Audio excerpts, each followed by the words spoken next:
नमस्कार शेतकरी मित्रांनो, आज आहे 15 जुलै 2024. तर बघूया हवामान अंदाज. तर बघा शेतकरी मित्रांनो, आपण सांगितलं होतं की येत्या 15 तारखेपासून महाराष्ट्रामध्ये जोरदार स्वरूपाचा पाऊस पडण्याची शक्यता आहे.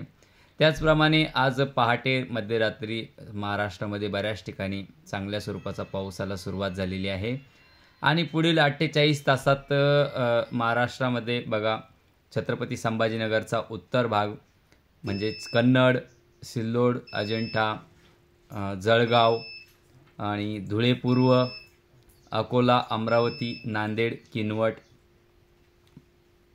संपूर्ण कोकण किनारपट्टी, संपूर्ण कोकण आणि पुण्याचा पूर्व भाग या भागांमध्ये मुसळधार ते जोरदार स्वरूपाचा पाऊस पडण्याची शक्यता आहे. बाकीच्या संपूर्ण महाराष्ट्रामध्येही मध्यम स्वरूपाचा, काही ठिकाणी वाहुनी स्वरूपाचा पाऊस पडण्याची शक्यता आहे.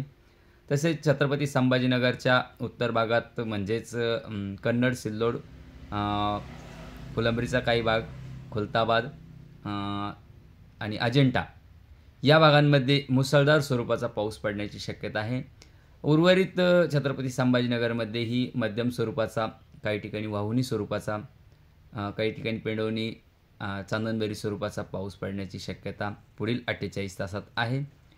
तसेच 20 तारखेपर्यंत पावसाचा जोर असेल, पण ह्या 48 तासांमध्ये जोरदार पावसाची शक्यता आहे, याची शेतकऱ्यांनी नोंद घ्या.